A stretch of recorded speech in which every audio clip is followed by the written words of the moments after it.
राजनीतिक क्षेत्र की छवि भी पुलिस से बहुत अच्छी नहीं है। हमने इकट्ठा रेड किया जितने भी ये लॉटरी के स्टॉल थे, और हमने पाया कि वो लॉटरी नहीं बल्कि वो एक तरह से फ्रॉड था और लोगों को लूटने का एक तरीका था। और उसमें 32 आदमी हमने एक ही दिन अरेस्ट किए। मुझे तो ये भी डर लगता है कि कहीं पुलिस को भी कॉन्टैक्ट पे ना रख लिया जाए। हार जीत बनी रहती है, भी दोबारा खड़े होंगे। यहाँ पे हरमोहन धवन जी ने एक बार एक एजिटेशन किया था रेडी फड़ी वालों के हक में, और उसमें यशवंत जी जो मेंबर पार्लियामेंट थे, यशवंत सिन्हा जी, वो यहाँ पे आए थे। हमने इन दोनों को गिरफ्तार कर लिया। गणेश लाल जी ने बहुत अच्छी बात कही कि जो एजिटेशन पे आए हो तो क्या फूल मालाएं डालें आपको। आपके सामने अभी इस समय सबसे बड़ी चुनौती संगठन को दोबारा से खड़ा करने की। व्यक्ति पूजा की बजाय हमें संगठन के साथ चलना बहुत आवश्यक है। कहीं ना कहीं आप ये इशारा कर रहे हैं कि कांग्रेस अपना गठबंधन धर्म नहीं निभा पाई। आम आदमी पार्टी का स्टेट प्रेसिडेंट बनने के बाद आपके नेतृत्व में ये पहला चुनाव था जिसके अंदर गठबंधन अपनी मेयर की सीट हार गया। पार्टी के अंदर ये बात उठती है कि सह प्रभारी भी चंडीगढ़ का ही कोई नेता होना चाहिए। आम आदमी पार्टी के घोषणा पत्र और आम आदमी पार्टी की योजनाओं पर चंडीगढ़ के लोग कैसे भरोसा कर पाएंगे? अब सिंह साहब, ए न्यूज ऑफिस पर आपका स्वागत है। आपका बहुत बहुत धन्यवाद अधिकारी जी, आज आपने समय निकाला, और आपका शुक्रिया अदा करता हूं कि आप पहले पत्रकार हैं जो आम आदमी का प्रधान पद पे मुझे आसीन होने के बाद इंटरव्यू के लिए आए हैं। आपका बहुत बहुत धन्यवाद। आपको पुलिस से रिटायर हुए 15 साल हो गए। राजनीति में आने के लिए आपने 15 साल पहले ही सोच लिया था या रिटायरमेंट के बाद आपने सोचा राजनीति में आने की? ऐसा है कि रिटायर होना जो है वो एक सर्विस के रूल्स के हिसाब से एक प्रक्रिया है, लेकिन रिटायर होने के बाद आदमी टायर्ड नहीं होता। ठीक है। उसको अगर उसमें कहीं लगन है कि मुझे आखिर तक काम करना चाहिए, और अगर हम समाज के लिए कुछ उपयोग उसके काम आ सकते हैं, यही एक मेरी धारणा रही है कि रिटायरमेंट के बाद मैं इस रास्ते पर आया। और मैं चाहता था कि जिस तरह हमने सर्विस में एक स्वभाव था कि सब लोगों के साथ हेल्पफुल एटीट्यूड जो था वो था, तो हम समझते थे कि इस फील्ड में आने के बाद भी हम वो कार्य आगे तक कर सकते हैं। सर्विस में एक नियम है कि जिस दिन आप सर्विस ज्वाइन करते हो तो उसी दिन फिक्सअप हो जाता है कि आपको फलां डेट को रिटायर होना होगा। बस उसी कार्य की संपूर्ण करने के लिए मैंने फिर ये फैसला किया कि हमें समाज के बीच रहना है और जो भी हो सकता है समाज के लिए अच्छा कार्य करना है, तो यही एक रास्ता था। हाँ, राजनीति एक ऐसा क्षेत्र है कि यहाँ आप जीवन के अंतिम सांस तक रिटायर नहीं हो सकते। हाँ, अगर राजनीति में ये मकसद से आया जाए कि हमें साफ़ सुथरी और सच्ची राजनीति करनी है, और राजनीति क्या, ये समझिए कि जो ठीक है वो चीज़ें ठीक हैं, जो गलत हैं वो चीज़ें गलत हैं। दो ही रास्ते हैं, एक सीधा और सच्चा रास्ता है, और दूसरा हम दूसरे रास्तों से हम चल सकते हैं। जो आदमी सच्चा सीधा चलना चाहता है वो किसी भी फील्ड में जाएगा तो समाज के लिए एक एसेट्स बन के रहेगा, समाज पर बोझ नहीं बनेगा। क्योंकि राजनीति का जो क्षेत्र है वो बहुत सीधा साधा क्षेत्र नहीं है। राजनीतिक क्षेत्र का आपको कौन सा एक ऐसा पहलू अच्छा लगा जिससे आप बहुत प्रभावित हुए कि राजनीति में ये चीज़ बड़ी अच्छी है? क्योंकि पुलिस से बहुत अच्छी नहीं है, राजनीतिक क्षेत्र की छवि भी। अधिकारी जी, जिस दिन अचानक मुझे ये मैसेज दिल्ली से आया कि मुझे आम आदमी पार्टी के अध्यक्ष पद पर नियुक्त किया जाता है, तो मैं एज़ यूजुअल रोज़ाना लेक पर मैं सैर करता हूँ।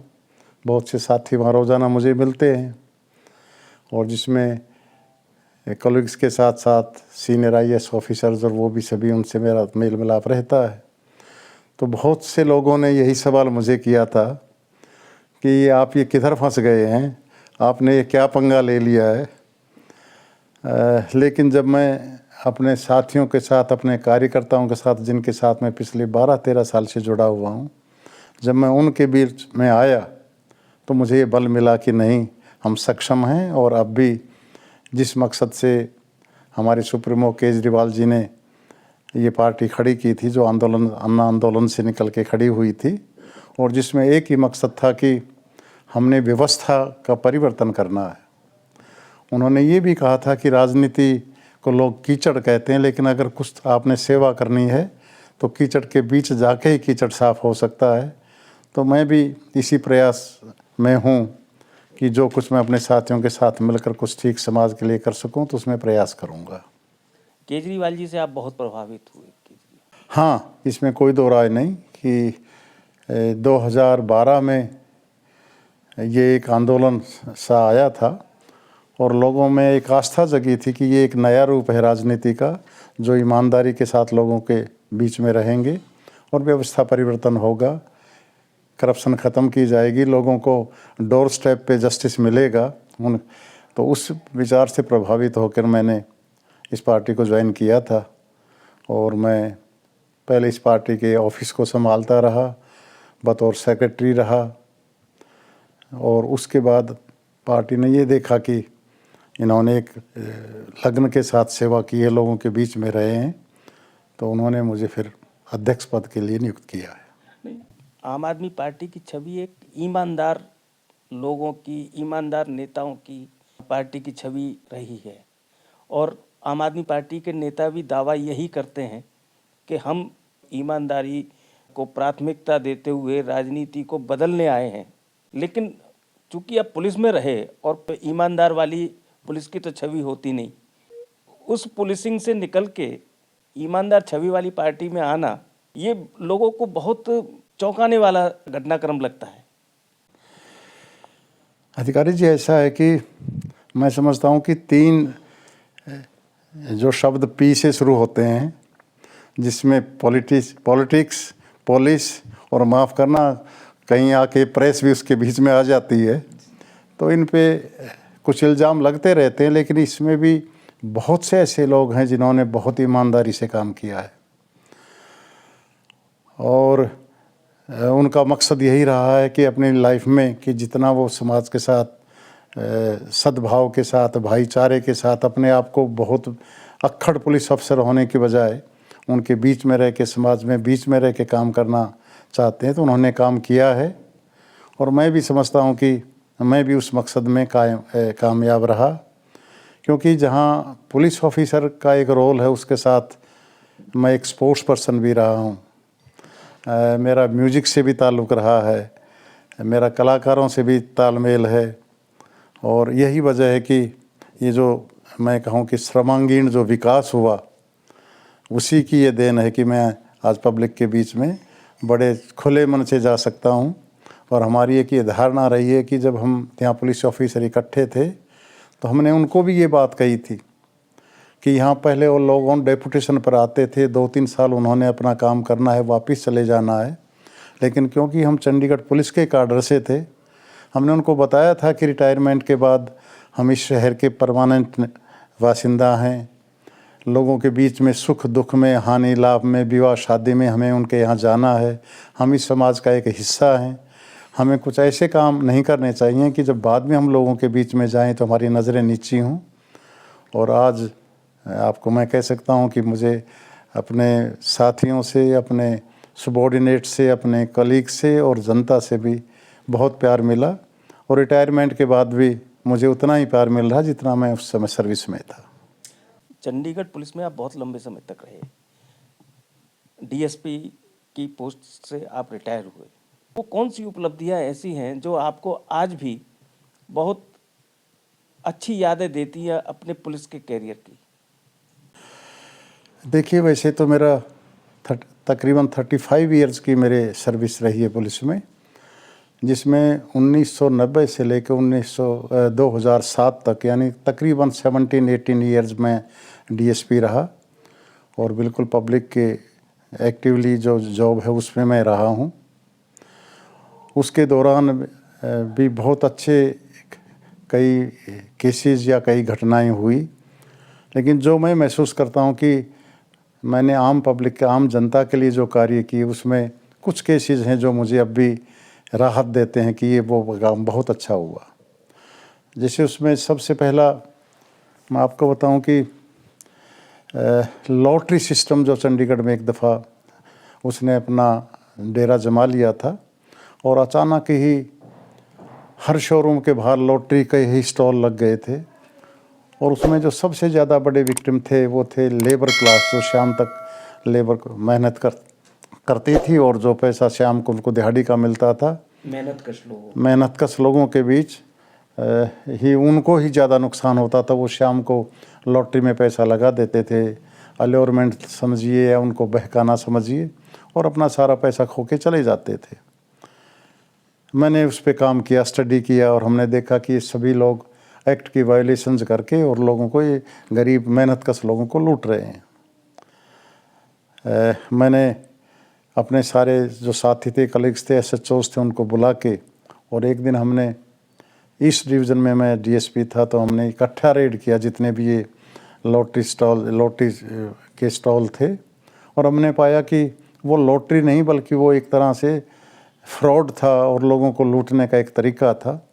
और उसमें 32 आदमी हमने एक ही दिन अरेस्ट किए, और जब उनको कोर्ट में पेश किया तो हमने वहाँ प्रूव किया कि ये लॉटरी नहीं है बल्कि ये लोगों को लूटने का एक तरीका है।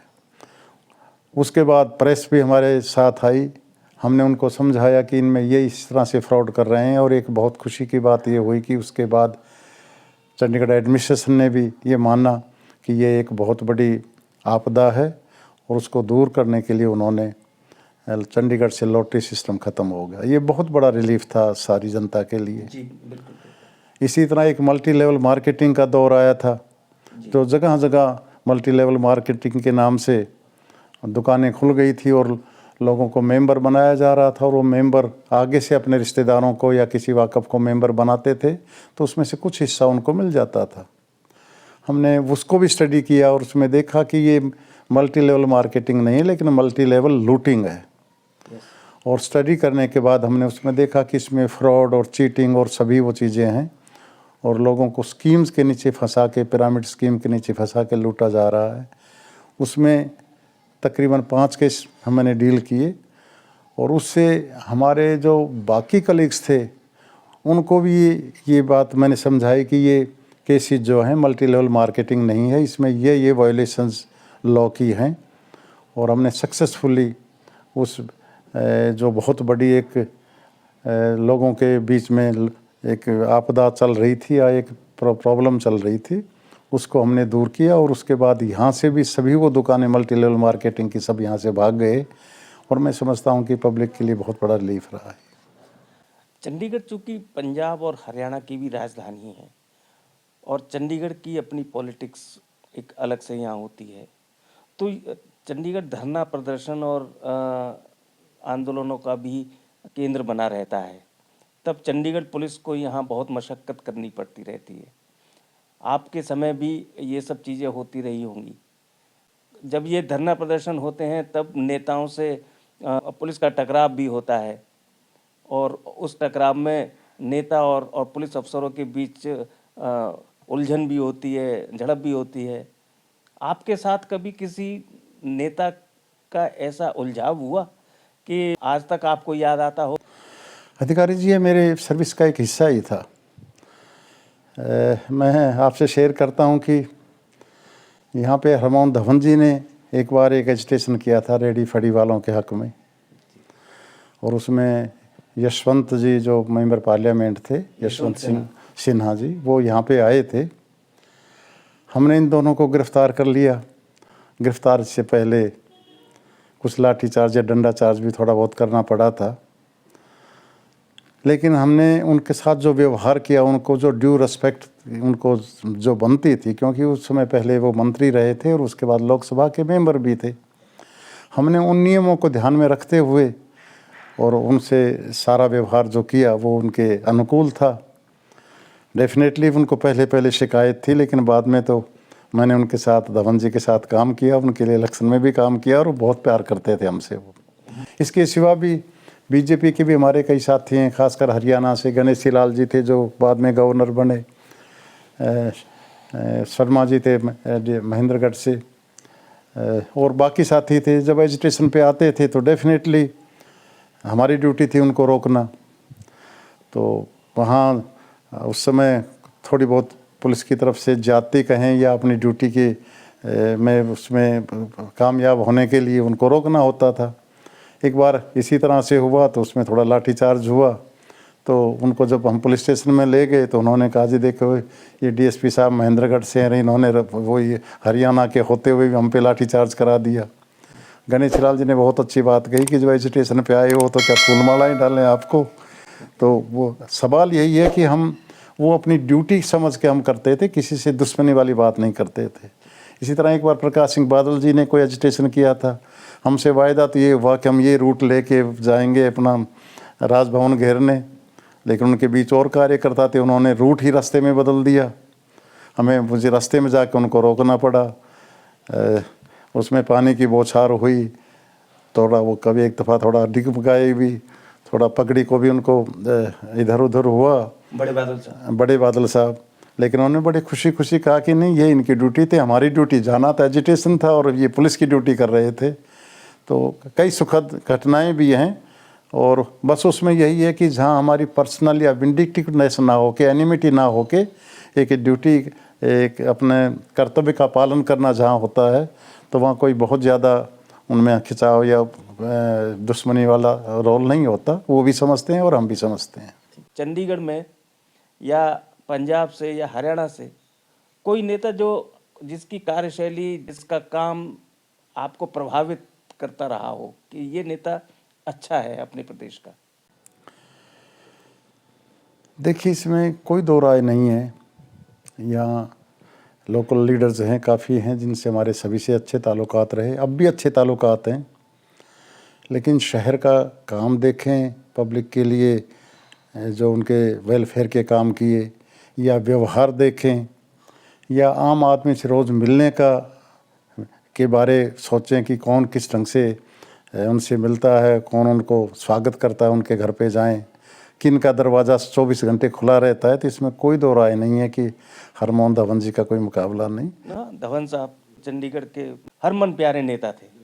आपने शुरुआती राजनीति की आम आदमी पार्टी से की, लेकिन इतनी जल्दी स्टेट प्रेसिडेंट भी बन जाएंगे, ये कभी सोचा था या ये लक्ष्य था कि मैं आम आदमी पार्टी का चंडीगढ़ में नेतृत्व करूं?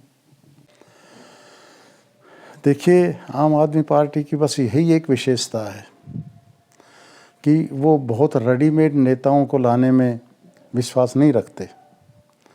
वो अपना जो कार्यकर्ता हैं उन्हीं में से किसी न किसी को उन पे जिन पे उनका विश्वास हो कि ये हमारे धारणाओं के, हमारी आइडियोलॉजी के, हमारे जो विचार हैं, विचारधारा से सहमत होते हैं, उनको अवश्य इस बात का मौका देते हैं। मैं 2012 में पार्टी के साथ जुड़ा था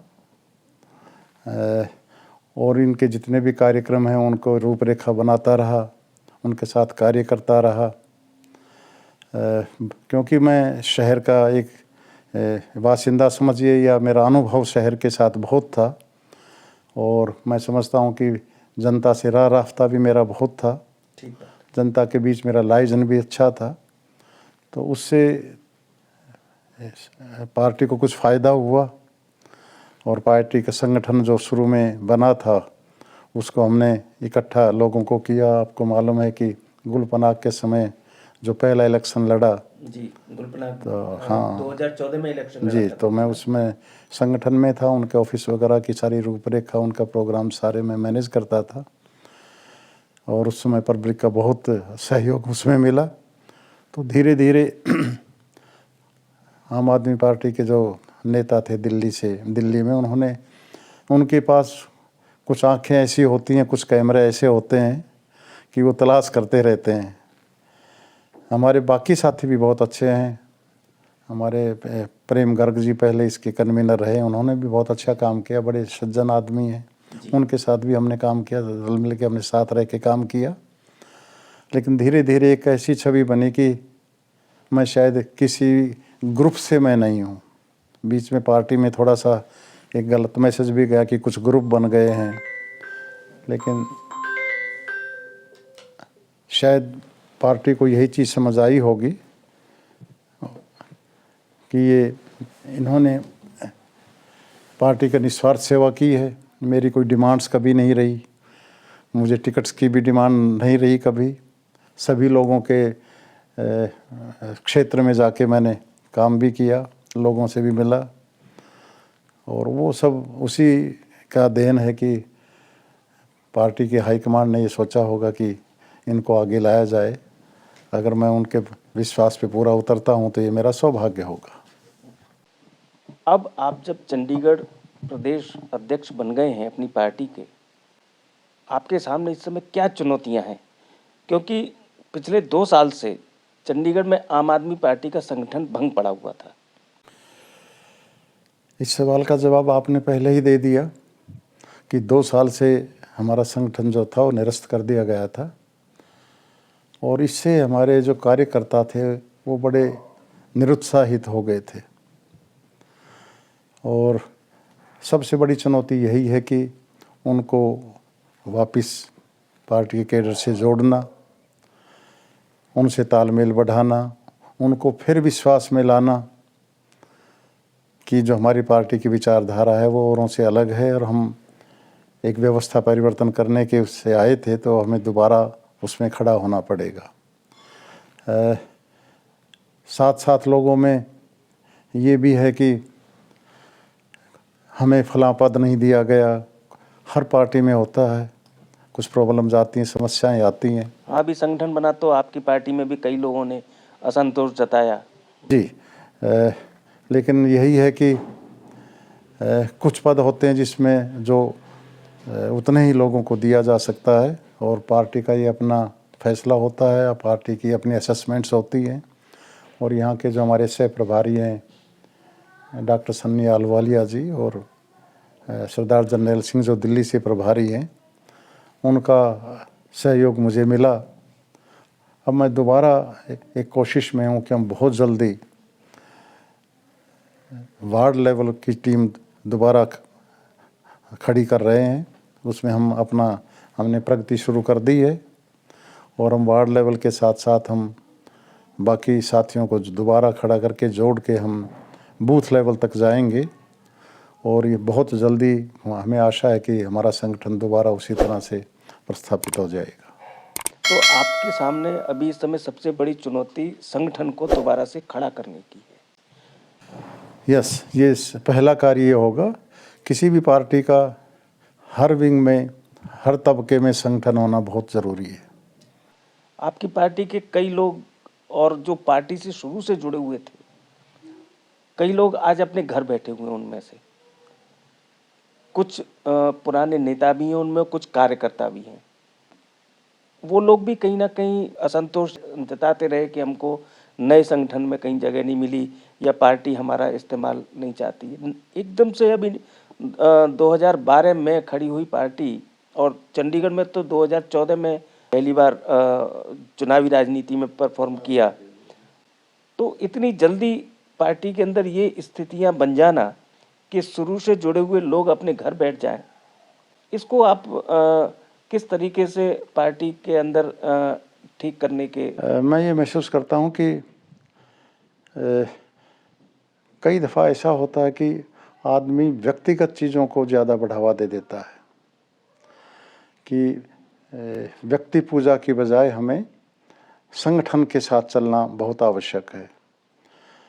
मैं भी ये महसूस करता हूँ कि हमारे बहुत से साथी हैं वो पिछड़ गए हैं। अच्छा कार्य उन्होंने किया है, उनका पार्टी के साथ बड़ा सहयोग रहा है।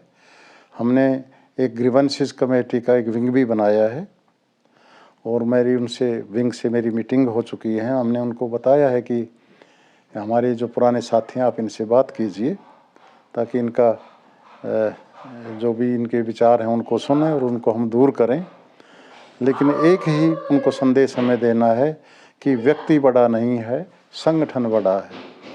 संगठन के साथ चलें, व्यक्ति पूजा को छोड़ दें, और इसी मत के साथ वो लोग दोबारा पार्टी में काम करेंगे।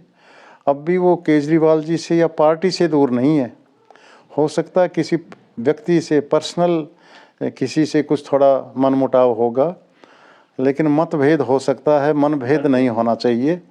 और बहुत जल्दी ये पार्टी दोबारा संगठित होकर हम उनको सब लोगों को साथ लेके आगे बढ़ेंगे। अभी अभी मेयर का चुनाव हुआ, उसमें क्रॉस वोटिंग भी हुई। आरोप ये लगते रहे कि आम आदमी पार्टी के पार्षदों ने क्रॉस वोटिंग की। आम आदमी पार्टी से ये आरोप लगता रहा कि कांग्रेस की तरफ से क्रॉस वोटिंग हुई। एज ए आम आदमी पार्टी के स्टेट प्रेसिडेंट, चूँकि अब मेयर चुनाव को भी लगभग 7 दिन बीत चुके हैं, आपने जांच भी कर ली होगी, पता भी कर लिया होगा, सही पोजीशन क्या है? क्रॉस वोटिंग आम आदमी पार्टी की तरफ से हुई या कांग्रेस की तरफ से? देख, क्रॉस वोटिंग के लिए दो कारणों को मैं ज़्यादा महत्वपूर्ण मानता हूँ। या तो जो उम्मीदवार है, मेयर के लिए जो उम्मीदवार है, उससे पर्सनल उसकी प्रॉब्लम्स हो सकती है। और दूसरा एक अलॉरमेंट का भी हो सकता है कि किसी को कोई अलॉरमेंट दी जाए, तो वो भी क्रॉस वोटिंग कर सकता है। इसमें पर्सनल अदावत, आपसी अदावत भी एक हिस्सा बन सकते हैं। और हम दूसरे उसको भी दरगुजर नहीं कर सकते कि रूल आउट नहीं कर सकते कि उसमें कुछ गड़बड़ी ना हुई हो, क्योंकि ये गठबंधन के लिए मेयर बनना था और उसमें अलग अलग विचारधाराओं के लोग थे। कांग्रेस की विचारधारा के लोग थे, आम आदमी पार्टी की विचारधारा के लोग थे। हम दोनों पार्टियों के लीडर्स इकट्ठे बैठे हैं, हमने विचार मंथन किया है, इसमें क्या हो सकता था, इसमें क्या कारण है, और उनकी पूरी तरह से हम एक इन्वेस्टिगेशन या जांच अभी कर रहे हैं। अभी चल रही है जांच? अभी वो चल रही है और उसमें हमने ये फैसला किया है कि अगर किसी ने गलती की है तो उस पर उचित कार्रवाई होनी चाहिए, चाहे वो कांग्रेस से हो, चाहे वो आम आदमी पार्टी से हो। और इसमें बहुत जल्दी उसको कार्रवाई को पूरा करके कुछ हमारे सभी साथी, क्योंकि दिल्ली में इलेक्शन था, वहाँ पे हम थोड़ा बिजी हो गए और अभी कल उसके रिजल्ट्स भी आने वाले हैं, तो उसके बाद हमारी जो डिसिप्लिनरी कमेटी है वो बैठेगी और उसमें कार्रवाई हम करेंगे। क्रॉस वोटिंग का जो ये मसला है, ये क्रॉस वोटिंग का मसला आपके और कांग्रेस के बीच में गठबंधन को लेकर एक असमंजस की स्थिति पैदा कर रहा है और सवाल भी खड़े हो रहे हैं। मेयर चुनाव हारने के बाद पंजाब के आपके आम आदमी पार्टी के नेता कांग्रेस पर यह आरोप लगा रहे हैं कि उन्होंने आम आदमी पार्टी की पीठ में छुरा घोंप दिया। कांग्रेस के जो नेता हैं पंजाब के, वो इस गठबंधन के खिलाफ शुरू से थे और अब ये मेयर चुनाव के बाद क्या इस गठबंधन पर कोई असर आ रहा है? देखिए, जो गठबंधन है उसमें आपने पहले भी देखा होगा कि पंजाब में कांग्रेस ने अलग चुनाव लड़ा, आम आदमी पार्टी ने अलग चुनाव लड़ा। ये स्टेट्स में, राज्यों के स्तर पर जो है गठबंधन है, उसमें जो स्टेट की पार्टीज़ हैं, पॉलिटिकल पार्टीज़ हैं, राजनीतिक पार्टी हैं, ये उनका अधिकार है कि वो किस तरह से अपना अपना चुनाव लड़ें। इसी तरह से अब दिल्ली में भी अलग अलग चुनाव लड़ा जा रहा है। और गठबंधन का जो फैसला था वो राजनीतिक पार्टियों के जो अहम लोग हैं, जो है जिसको हम कहें कि high command, so called high command, ये हमारे जो सीनियर नेता हैं, वो विचार विमर्श करके करते हैं। स्टेट में ये देखा जाता है कि इसका फ़ायदा रहेगा या नुकसान रहेगा, अपनी अपनी पार्टी के जो इंटरेस्ट हैं वो सेव हो रहे हैं कि नहीं हो रहे हैं, उस बात पे फैसला होता है। चंडीगढ़ में आपने देखा कि एमपी का इलेक्शन हमने गठबंधन से लड़ा, पिछले मेयर का इलेक्शन गठबंधन से लड़ा और ये भी गठबंधन से लड़ा। और इसमें कोई दो राय नहीं है कि जो कांग्रेस के सीनियर डिप्टी मेयर और डिप्टी मेयर जो साथी बने हैं वो गठबंधन से, आम आदमी की पार्टी के वोट से बने, क्योंकि उनके पास तो 7 ही वोट थे। तो हमने अपने गठबंधन का धर्म निभाया है और ये फैसला वास्तव में ही कांग्रेस की जो हाईकमांड है या जो हमारे जो नेता हैं उन पे मुनस्सर है। लेकिन अभी ऐसा कोई स्टेज नहीं आई है कि हम ये कहें कि गठबंधन टूट गया। गठबंधन धर्म आप कह रहे हैं आपने निभाया, तो कहीं ना कहीं आप ये इशारा कर रहे हैं कि कांग्रेस अपना गठबंधन धर्म नहीं निभा पाई। देखिए, हमारे मेयर के लिए 17 वोट आए, तो हमारे पास तो 12-13 लोग हैं, तो बाकी जो वोट आए वो कांग्रेस से ही, हमारे गठबंधन के साथियों ने ही दिए।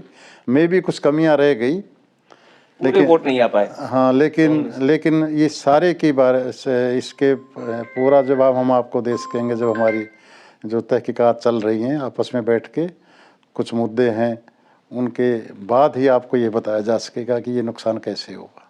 लेकिन दुख सभी को है कि गठबंधन धर्म ये था कि आम आदमी पार्टी का मेयर बने और डिप्टी मेयर और सीनियर डिप्टी मेयर कांग्रेस के बने। इसमें कई उम्मीदवार का चयन भी कारण रहा।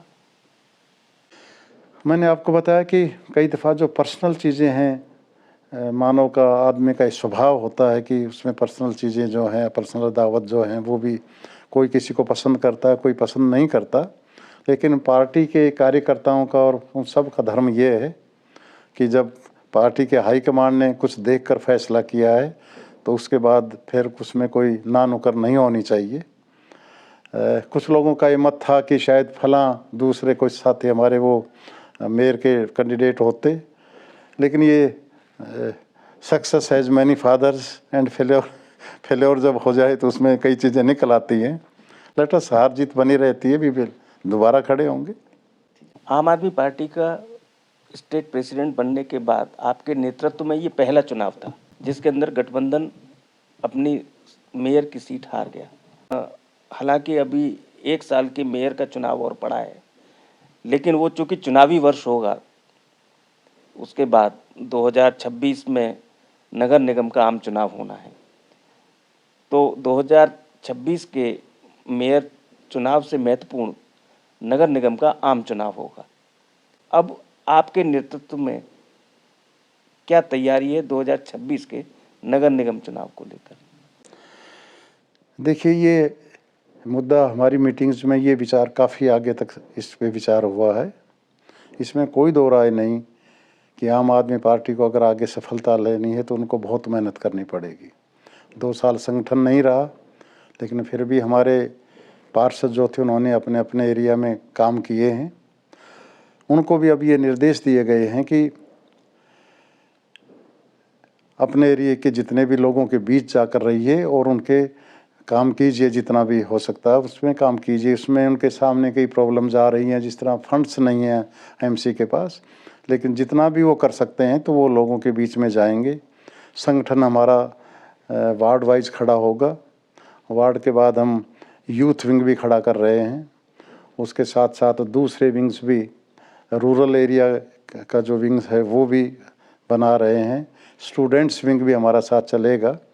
तो हम ये सारा विचार विमर्श करके सभी विंग्स में काम करके नए यूथ को साथ जोड़ के, नए लोगों को भी साथ जोड़ के अपने मेंबर्स ड्राइव चला के, ऐसी कुछ हमारी योजनाएं हैं ताकि पार्टी का मैसेज जा सके और अरविंद केजरीवाल जी की जो सोच है या उनकी जो विचारधारा है, पार्टी की जो विचारधारा है, वो लोगों के बीच जाएं।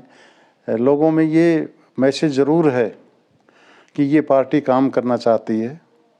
देखिए, जो सुविधाएं अरविंद केजरीवाल जी ने दिल्ली में या पंजाब में आम आदमी पार्टी दे रही है, इसमें कोई दो राय नहीं कि वो सुविधाएं पहले नहीं दी जाती थी। ये उन्हीं की सोच थी कि अगर पब्लिक टैक्स देती है तो उसके बदले में हम उनको कुछ सेवाएं प्रदान करें, कुछ सुविधाएं प्रदान करें।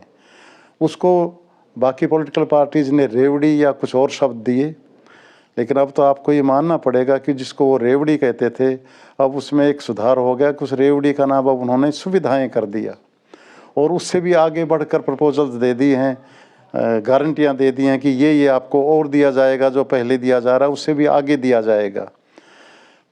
आम आदमी को ये राहत देने के जो विचार हैं, ये किसी और की देन नहीं है, ये आम आदमी पार्टी के, आम आदमी पार्टी के सुप्रीमो केजरीवाल की देन है।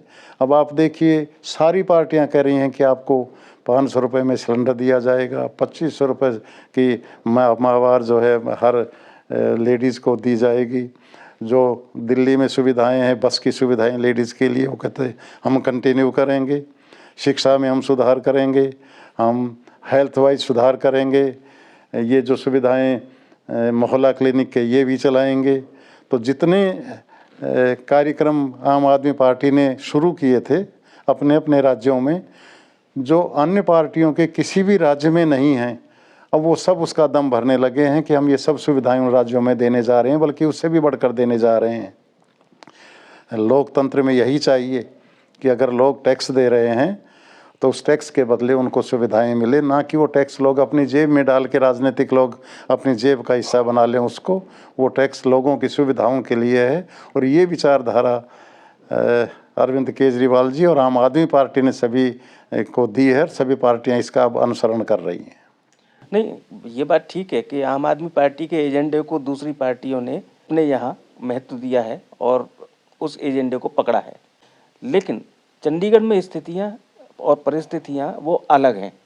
चंडीगढ़ चूँकि केंद्र शासित प्रदेश है, आम आदमी पार्टी ने नगर निगम के पिछले चुनाव में 20,000 लीटर पानी चंडीगढ़ के लोगों को देने का वायदा किया था, लेकिन आपका जब मेयर बना तब भी आपने कोशिश की कि चंडीगढ़ को 20,000 लीटर पानी का आपने जो वायदा किया था वो हम लागू करें, लेकिन अड़चनें वही हैं, क्योंकि केंद्र सरकार जब तक नहीं चाहेगी तब तक आप चंडीगढ़ में अपने एजेंडे को, अपनी घोषणाओं को लागू नहीं कर सकते।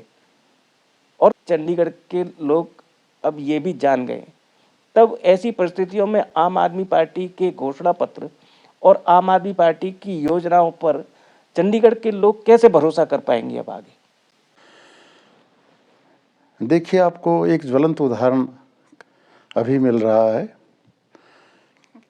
बीजेपी की जो गारंटियां थी, जो उनके घोषणाएं थी, उन्होंने जो जारी किया अपना मैनिफेस्टो इलेक्शन से पहले, और उससे पहले जो फॉर्मर मेंबर पार्लियामेंट भी रही हैं, उनके भी बयान आज हम पढ़ रहे थे, पुराने बयान किरण खेर जी के, कि ये जो इतनी देर से लोगों को रिहेबिलिएट किया गया है, जो इतनी देर से किराया मकानों का दे रहे हैं, जिनको मकान अलाट हुए हैं रिहेबिलिटेशन के नीचे, उनको मालिकाना हक दिए जाएंगे।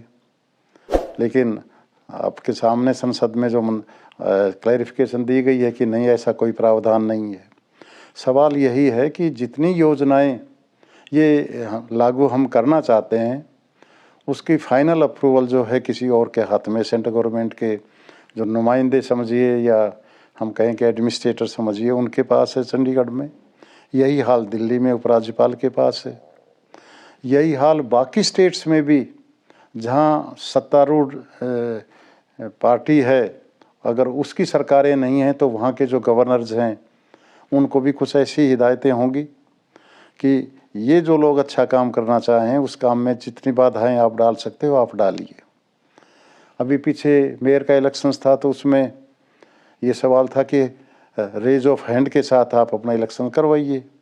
अगर ये रेज ऑफ हैंड से इलेक्शन होता, जैसा पंजाब में हो रहा है, दूसरी स्टेट्स में भी हो रहा है, तो शायद आपको हमें ये दिन ना देखने पड़ते जो यहाँ पे जो इन क्रॉस वोटिंग वाले वो हैं। अब कहते हैं कि उस फाइल को शायद गवर्नर साहब निकाल रहे हैं, एडमिनिस्ट्रेटर जो है वो निकाल रहे हैं कि अगला इलेक्शन शायद हैंड रेज से ही होगा। पानी का मुद्दा भी यही था, और हम लोगों के बीच हमारा संगठन जाएगा कि हमारा जो वायदे थे हम पूरा करना चाहते हैं, लेकिन उसमें अड़चनें कौन डाल रहे हैं ये उनको मालूम होना चाहिए। वो अप्रूवल हाउस में पास होके एडमिनिस्ट्रेटर तक गई हैं। प्रजातंत्र ये कहता है कि जनता का राज, जनता के लिए राज, जनता के द्वारा राज। यहाँ पे जनता के नुमाइंदे सभी पार्षद हैं। एमसी जो हाउस है उसमें अगर कोई मुद्दा पास हो रहा है तो उसमें आप कुछ क्लैरिफिकेशन और चाहते हैं तो वो लीजिए, लेकिन ये नहीं कि मता पास होते ही एक एडमिनिस्ट्रेटर अनाउंस कर दे कि ये मैं नहीं होने दूंगा, क्योंकि आप सत्तारूढ़ पार्टी के नुमाइंदे हैं।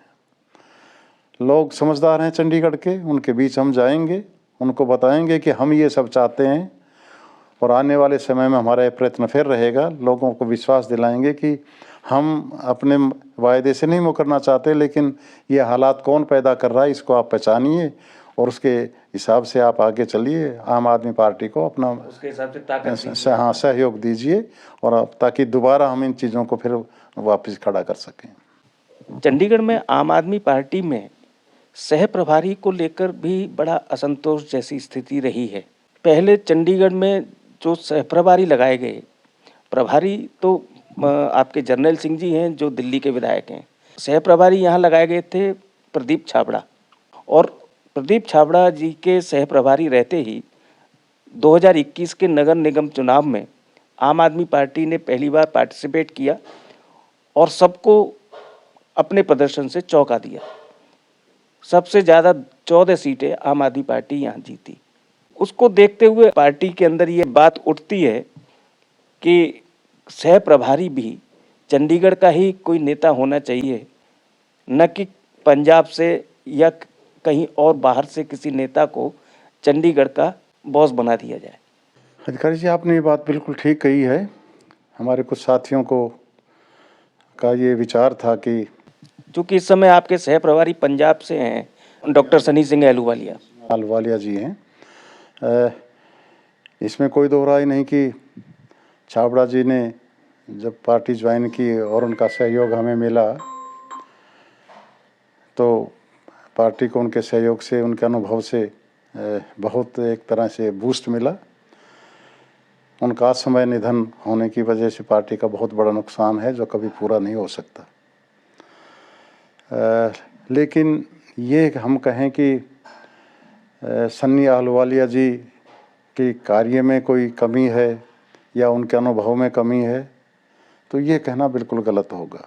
उनका बहुत ज़्यादा अनुभव पंजाब में रहा है और यहाँ भी जो उन्होंने कार्य किए, खासकर जो पीछे मेयर का जो मसला था जिसमें सत्तारूढ़ पार्टी ने एक बहुत बड़ी धोखाधड़ी की थी, रादर वोट्स और कहा गया उनको सारे इंटरनेशनल लेवल जी, पिछले मेयर चुनाव में अहलूवालिया जी का बहुत बड़ा रोल रहा है। उसके का बहुत बड़ा रोल था। ये उन्हीं की देन थी कि वो कहाँ तक लड़ाई लड़के सुप्रीम कोर्ट तक और सुप्रीम कोर्ट तक जाके उन्होंने यहाँ पे न्याय दिलवाया और हमारा मेयर वहाँ से कुलदीप सिंह जो थे उसके मेयर बने। उनका अनुभव बहुत है। कई दफ़ा ऐसा होता है कि हाईकमांड ये महसूस करता है कि कभी पार्टी में कुछ धड़े ना बन गए हों। उस समय भी मैं थोड़ा सा इशारा ज़रूर करना चाहूँगा कि कुछ लीडर्स में कुछ मनमुटाव, आपसी मतभेद से रहते थे और पार्टी ने ये सोचा कि कुछ समय जो है एक अनुभवी आदमी को यहाँ दिया जाए, और इसमें कोई दो राय नहीं कि बड़े मेहनती और बहुत ईमानदारी से काम कर रहे हैं। हाँ, ये अगर किसी की व्यक्तिगत चीज़ें पूर्ण ना होवें, अगर उनकी वो समझ लीजिए कि अपने मन में कोई डिमांड्स रख ले, तो उसमें ये ज़रूरी नहीं है कि सह प्रभारी उन सब मांगों को पूरा कर सके। हमारी पार्टी में एक सिस्टम है कि सह प्रभारी ही नहीं, उनको भी ऊपर जांचने वाले लोग हैं, उनका सलाह ज़रूर ली जाती है, लेकिन फैसले जो हैं बहुत सोच समझ के और कई जगह से अपना राय लेने के बाद फैसले किए जाते हैं। तो हमारे कुछ साथियों को ऐसा होगा कि ये जो हमें जो हमारा ये हक बनता था वो नहीं मिला, अब वो ठीक है या गलत है वो तो वो जाने। लेकिन इसमें कोई दो राय नहीं कि डॉक्टर सन्नी सिंह अहलूवालिया एक अच्छे आदमी हैं, मेहनती आदमी हैं, कभी किसी के साथ बिलो दी बेल्ट ऐसा व्यवहार वो नहीं करते, और पार्टी ने डिसाइड करना है कि सह प्रभारी कौन होवे। उनका पंजाब में भी बड़ा अच्छा रुतबा है, उनका पंजाब में वो जनरल सेक्रेटरी रहे हैं यहाँ सह प्रभारी पहले रहने से पहले, और अब भी उनके जो उनकी गाइड पंजाब में भी प्रवक्ता हैं और उनकी जो गाइडेंस से चंडीगढ़ में काम हो रहा है वो अब और आगे बढ़ेगा। और इसमें कोई दो राय नहीं कि सह प्रभारी जो लगाया जाता है वो हाईकमांड किसी अनुभवी व्यक्ति को सोच समझ के उसके साथ ही लगाते हैं, जो सबको साथ लेके चल सके, किसी एक गुट को या पार्टी में मतभेद पैदा ना करे और अहलूवालिया जिसमें सक्षम रहे। मतलब आप जो संकेत देकर जो एक बात कहना चाह रहे हैं ये कि अगर सह प्रभारी अगर पंजाब से अहलूवालिया साहब को या लगाया गया तो उसका सबसे बड़ा कारण ये था कि चंडीगढ़ के जो लीडर्स थे वो गुटों में बंट गए थे। इसलिए अगर चंडीगढ़ के जो आम आदमी पार्टी के जो वॉलेंटियर्स हैं, जो लीडर्स हैं, अगर वो ये चाहते हैं कि चंडीगढ़ का संगठन चंडीगढ़ के लोगों के हाथ में रहे तो वो अपने बीच में गुटबाजी को न पनपने दें। डॉक्टर सन्नी सिंह अहलूवालिया जी का मकसद भी यही है। उन्होंने बार बार ये बात कही है कि मुझे तो और बहुत अहम जिम्मेदारियां मेरे पास हैं। मैं चाहूँगा कि सब लोग एक होकर बिना किसी गुटबाजी के और एक होकर पार्टी के साथ इकट्ठे होकर उसके फ्लैग के नीचे, उसके झंडे के नीचे आएं।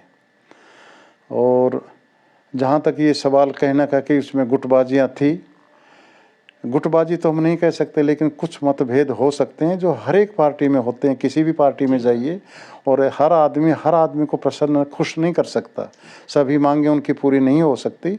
हाईकमान ने बहुत चीज़ें देखनी है, पार्टी ने बहुत चीज़ें देखनी है और सबको समान तल पे लाकर योग्यता के अनुसार वो अपना कुछ फैसला करते हैं। अगर यहाँ से भी कोई योग्य आदमी होगा तो हो सकता है कि कल पार्टी जिस तरह मुझे उन्होंने एक मौका दिया है उसको भी ज़रूर मौका देंगे ताकि वो यहाँ का सह प्रभारी बन सके। अभी चंडीगढ़ के एडमिनिस्ट्रेटर की एडवाइजरी काउंसिल की मीटिंग हुई। इस बार इस काउंसिल में आम आदमी पार्टी के स्टेट प्रेसिडेंट को भी स्थान दिया गया है और आपने इस बार की मीटिंग में पार्टिसिपेट भी किया। आपने अपने कुछ सुझाव भी रखे।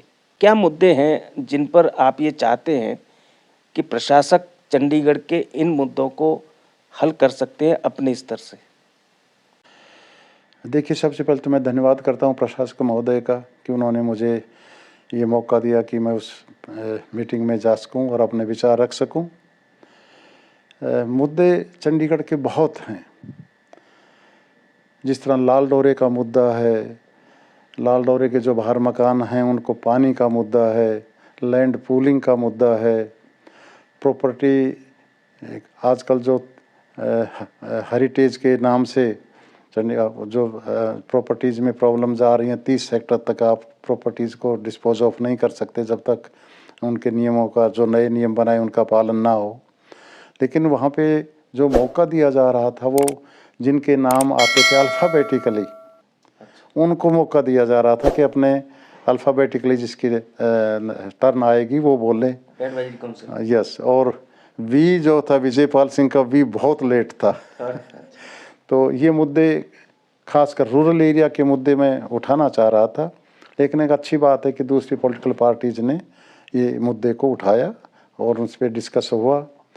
उसके बाद 3 प्रश्न मेरे भी थे जो बहुत देर से मेरे जहन में चल रहे थे और उनमें सबसे पहला मुद्दा ये था कि मैं एक्स एम्प्लॉई हूँ, सरकारी मुलाजिम रहा हूँ, एसडीएसपी रहा हूँ, लोगों के बीच में भी हूँ, मुलाजिमों के बीच में भी हूँ। मैं चंडीगढ़ मुलाजिमों का शहर है। यस, तो उसमें एक मैं महसूस करता था कि 1 अप्रैल 2022 से यहाँ सेंट्रल रूल्स एम्प्लॉइज़ के लिए लागू हो गए और सेंट्रल रूल्स लागू हुए हैं तो वो उसमें एक जो बहुत बड़ा एक सुविधा सेंट्रल गवर्नमेंट एम्प्लॉइज़ को जो मिली हुई है सारे भारत में मिली हुई है, वो है कि central government employees health scheme. Chandigarh के मुलाजिम भी बहुत स्ट्रेस में रहते हैं कर्मचारी, क्योंकि उनको बहुत कुछ देखना पड़ता है, तो उनके स्वास्थ्य इतने अच्छे नहीं हैं जितना एक स्वस्थ व्यक्ति का होना चाहिए। लेकिन उनको ये जो सुविधा थी, इस सुविधा में ट्रीटमेंट जो है, डायग्नोज जो है, उनको एक कैशलेस समझिए कि ये योजना है कि उनको एक सेंट्रल गवर्नमेंट से कार्ड मिलेगा और वो कार्ड को दिखा के जितना भी हॉस्पिटल्स हैं, चाहे वो सरकारी हॉस्पिटल हैं, चाहे इम्पैनल्ड हॉस्पिटल हैं, प्राइवेट हॉस्पिटल्स भी हैं, वहाँ भी वो मुलाजिम जाके अपने स्वास्थ्य का चेकअप करा सकते हैं, अपना इलाज करवा सकते हैं। यहाँ पे बहुत से मुलाजिमों को मैंने देखा है कि बहुत से जो कर्मचारी हैं उनको क्रिटिकल डिजीज़ हैं, किडनी फेल्योर हैं, हार्ट प्रॉब्लम्स हैं, शुगर की प्रॉब्लम्स बहुत हैं, ब्लड प्रेशर्स की प्रॉब्लम्स बहुत हैं। अगर वो स्वस्थ नहीं हैं तो अपना कार्य को ठीक से नहीं कर सकते और उनको ये सुविधा बहुत ज़्यादा आवश्यक है। ख़ासकर जो क्रिटिकल डिजीज़ हैं उनका जो प्रोसीजर है दवा लेने का और उनको रिएम्बर्समेंट, बिल रिएम्बर्समेंट का, वो बहुत टीडियस है। वो इतना लंबा प्रोसेस बना दिया है कि कई मुलाजिम अपना इलाज ठीक से नहीं करवा सकते। मैंने ये मुद्दा उठाया था कि जब आपने इसको सेंट्रल गवर्नमेंट के रूल्स यहाँ पे लागू कर दिए हैं तो इस रूल्स को भी लागू कीजिए ताकि मुलाजमों को ये सुविधा मिले। जब बाकी देश के केंद्रीय कर्मचारियों को सुविधा मिल रही है तो चंडीगढ़ के कर्मचारियों को क्यों नहीं? कर्मचारियों को भी और पेंशनर्स को भी ये सुविधा मिलनी चाहिए। उनका स्वास्थ्य के लिए ये वेलफेयर स्कीम बहुत ज़्यादा आवश्यक है। दूसरा मुद्दा मैंने उठाया था कि जहाँ देखिए सरकार ने नौकरियां ख़त्म कर दी हैं ऑलमोस्ट, और ये जो ठेकेदारीकरण की जो प्रथा शुरू हुई है कॉन्ट्रैक्ट वर्कर्स का, इसमें सरकार ने कुछ डायरेक्ट कॉन्ट्रैक्ट्स पे वर्कर्स रखे हैं और बाकी ठेकेदार कोई मार्फत वो कॉन्ट्रैक्ट्स रख रहे हैं। मुझे तो ये भी डर लगता है कि कहीं पुलिस को भी कॉन्ट्रैक्ट पे ना रख लिया जाए। हालात ऐसे दिन ब दिन बनते जा रहे हैं और उसमें कॉन्ट्रैक्ट वर्कर्स की कोई सिक्योरिटी नहीं है, जॉब सिक्योरिटी नहीं है। कब कौन ठेकेदार उनको निकाल दे, कब रख ले। मैंने देखा कि कई डिपार्टमेंट्स में सफाई कर्मचारी, स्पोर्ट्स डिपार्टमेंट पे के कुछ मुलाजिम, वो कॉन्ट्रैक्ट 15-15 साल से जो उस पर काम कर रहे थे, अपनी जॉब कर रहे थे, उनको उठा के कॉन्ट्रैक्टर्स के हवाले कर दिया। कॉन्ट्रैक्टर टेंडर लेता है, 1 साल के लिए टेंडर उसको मिलेगा। उस टेंडर में वो क्या करता है कि जो पुराने मुलाजिम हैं उनको कोई न कोई बहाना लगा के कि तू मैट्रिक +2 पास नहीं है, तेरे पास स्किल नहीं है, तू ITI का कार्ड लेके आ, किसी न किसी बहाने से उनको वो फायर कर देता है, उनको हटा देता है। मनसा उसकी यही रहती है कि जो मैं नए मुलाजिम वर्कर्स रखूँगा, कॉन्ट्रैक्ट पे रखूँगा, वो उनसे पैसे लेते हैं कि हम आपको ये मिनिमम वेजेस 20,000 रुपये हम आपको देंगे, लेकिन आपको हमें पहले 50,000 रुपये दो, फिर मैं तुम्हें रखूँगा। ये उदाहरण मैंने लेटेस्ट 26 की ग्रेन मार्केट का है। वहाँ 2 महीने से कुछ वर्कर्स थे, वो मार्केट कमेटी में वो नया कॉन्ट्रैक्टर आया, उसने 20 वर्कर्स को हटा दिया, जिसमें बेचारी लेडीज़ भी हैं। और वजह उसकी यही है कि उसको नए वर्कर्स लेने हैं और उनको पैसे लेने हैं। हर माह इनसे भी पैसे लिए जाते हैं। हमारे पास कोई पॉलिसी नहीं है, एडमिनिस्ट्रेशन की कोई पॉलिसी नहीं है। ये बहुत ही एक ज़रूरी है कि जनता के जो प्रॉब्लम्स हैं, समस्याएं हैं जो सामने आ रही हैं, एडमिनिस्ट्रेशन उसको पे ध्यान दे। अगर तुम उनको सरकारी नौकरी नहीं दे रहे हो तो कम से कम उनको ये सुविधाएं तो दो कि उनको जॉब सिक्योरिटी तो रहे। मैंने ये मुद्दा उठाया कि कोई न कोई पॉलिसी, अच्छी बात है कि हरियाणा में कोई पॉलिसी बनी है, बाकी स्टेट्स की पॉलिसीज़ को देख के चंडीगढ़ में ये पॉलिसी की बहुत ज़्यादा आवश्यकता है। कॉन्ट्रैक्ट वर्कर्स का वेलफेयर बहुत ज़्यादा ज़रूरी है, उसके लिए जल्दी एक पॉलिसी बनानी चाहिए। तीसरा, चंडीगढ़ स्पोर्ट्स के जो बच्चे हैं उनके लिए है।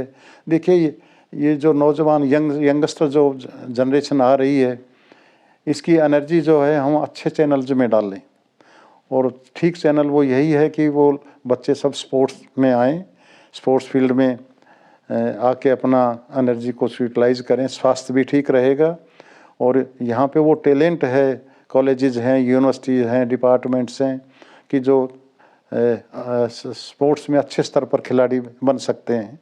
इंफ्रास्ट्रक्चर में कुछ कमियां हैं, इंडोर हॉल नहीं हैं, कुछ गेम्स हैं, वॉलीबॉल है, बास्केटबॉल है, कुछ ऐसे गेम्स हैं जो इंडोर हो गए हैं।